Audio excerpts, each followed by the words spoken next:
Bonjour, et bienvenue sur Tout savoir sur l'économie. La question qui m'a été posée est de savoir si l'euro peut résister aux crises économiques futures et à long terme.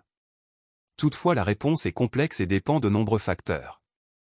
Cependant, il est possible de faire quelques observations générales. Premièrement, l'euro est une monnaie forte et stable. Il est la deuxième monnaie la plus utilisée au monde, après le dollar américain. L'euro est également soutenu par une union économique et monétaire solide, composée de 19 pays européens.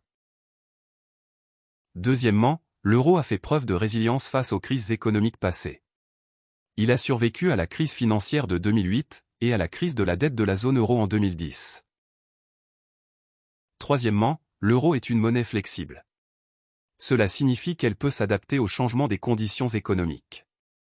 Cette flexibilité peut aider l'euro à résister aux crises économiques futures. Cependant, et très important, il existe également des facteurs qui pourraient affaiblir l'euro. Par exemple, une divergence économique entre les pays de la zone euro pourrait entraîner des tensions au sein de l'Union. De plus, une crise économique majeure dans un pays de la zone euro pourrait avoir un impact négatif sur l'euro. En conclusion, l'euro est une monnaie forte et stable qui a fait preuve de résilience face aux crises économiques passées. Cependant, il existe des facteurs qui pourraient énormément affaiblir l'euro à l'avenir. Voici quelques détails supplémentaires sur les facteurs qui pourraient affaiblir l'euro.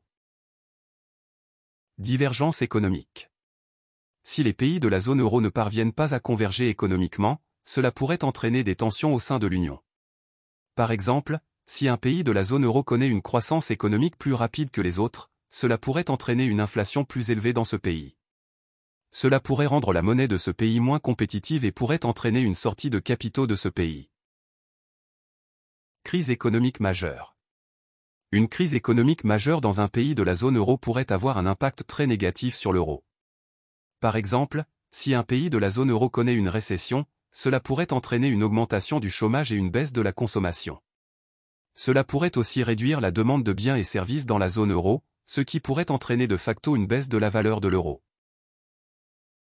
Il est important de noter que ce sont seulement quelques exemples de facteurs qui pourraient affaiblir l'euro.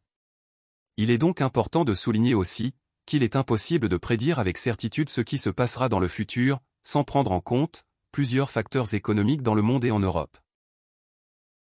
Voilà, j'espère avoir répondu en quelques phrases à la question.